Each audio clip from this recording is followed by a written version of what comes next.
बड़ी समस्या। पता नहीं क्यों मेरे जीवन में ही इतनी सारी समस्याएं हैं। भगवान ने मुझे ही क्यों इतनी बड़ी समस्या का सामना करने के लिए दे दिया।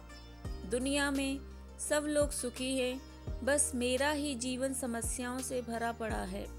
अगर आप लोगों के विचार भी अपने जीवन में आ रही छोटी मोटी समस्याओं के प्रति ऐसे ही हैं, तो यह कहानी आपको जरूर पढ़नी चाहिए। बहुत समय पहले की बात है। एक महाज्ञानी पंडित ने हिमालय की पहाड़ियों में कहीं जाकर रहने का मन बनाया और बिना किसी को बताए वहां से चले गए। लेकिन एक व्यक्ति ने उन्हें किस दिशा में जा रहे हैं ये देख लिया और कुछ देर तक उनका पीछा भी किया। लोगों के बीच रहकर वह थक चुके थे और अब ईश्वर भक्ति करते हुए एक सादा जीवन व्यतीत करना चाहते थे। लेकिन वो गांव के लोगों में कुछ ज़्यादा ही प्रसिद्ध थे, क्योंकि अक्सर लोग उनकी सलाह लेकर अपनी छोटी मोटी समस्याओं का निदान किया करते थे। यही कारण था कि लोग बिना किसी बात का विचार किए दुर्गम पहाड़ियों, सकरे रास्तों, नदी, झरनों को पार करके भी उनसे मिलना चाहते थे।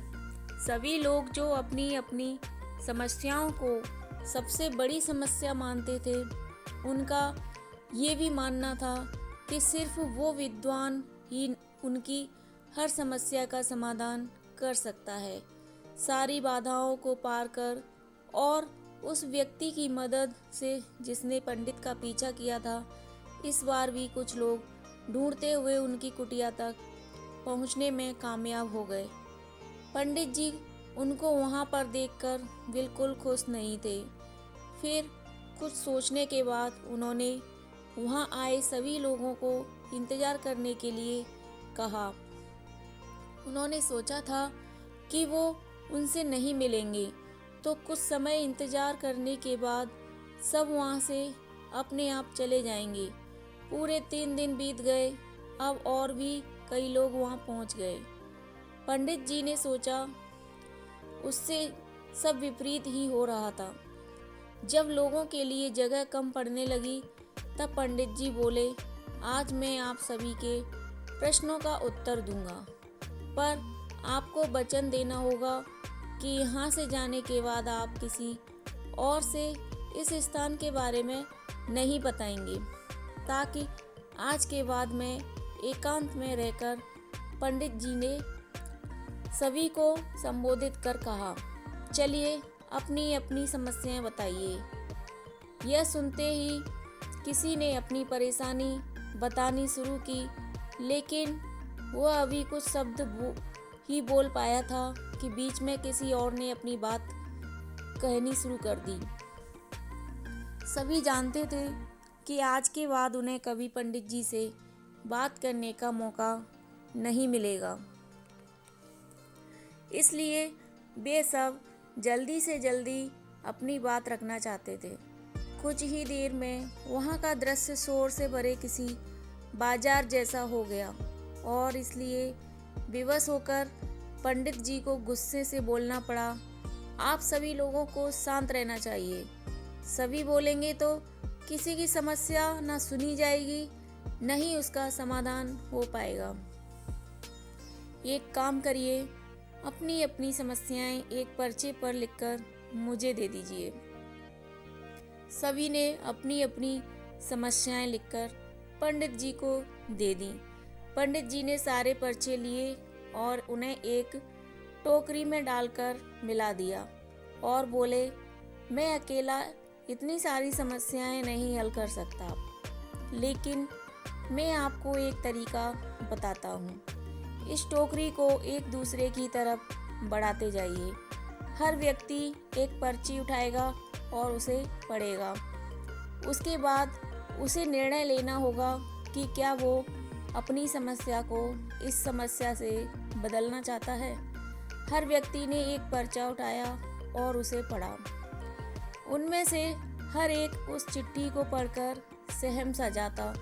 एक एक करके सभी ने पर्चियाँ देख ली पर कोई भी अपनी समस्या के बदले किसी और की समस्या लेने को तैयार नहीं हुआ। सबका यही सोचना था कि उनकी अपनी समस्या चाहे कितनी ही बड़ी क्यों न हो, बाकी लोगों की समस्या जितनी गंभीर नहीं है। 2 घंटे बाद सभी अपनी अपनी पर्ची हाथ में लिए लौटने लगे। वे खुश थे कि उनकी समस्या उतनी बड़ी भी नहीं है जितना कि वे सोचते थे। दोस्तों, ऐसा कौन होगा जिसके जीवन में एक भी समस्या न हो। हम सभी के जीवन में समस्याएं हैं। कोई अपने खराब स्वास्थ्य से परेशान है तो कोई गरीबी से। हमें इस बात को स्वीकार करना चाहिए कि जीवन है तो छोटी बड़ी समस्याएं आती ही रहेंगी। ऐसे में दुखी होकर उसी के बारे में सोचने से अच्छा है कि हम अपना ध्यान उसके निवारण में लगाएं। और अगर उसका कोई समाधान ही न हो तो अन्य प्रोडक्टिव चीज़ों पर फोकस करें। हमें लगता है कि सबसे बड़ी समस्या हमारी ही है, लेकिन ऐसा बिल्कुल नहीं है, क्योंकि दुनिया में लोगों को ऐसी ऐसी तकलीफ़ें हैं, समस्याएं हैं, जिनके सामने हमारी सभी समस्याएं ना के बराबर लगती हैं। आशा करती हूँ दोस्तों, आपको आज की ये कहानी पसंद आई होगी। पसंद आई हो तो वीडियो को लाइक एंड चैनल को सब्सक्राइब करें और अपना कीमती समय देने के लिए और यह कहानी पढ़ने के लिए दिल से आपका धन्यवाद। मिलते हैं फिर किसी नेक्स्ट वीडियो में।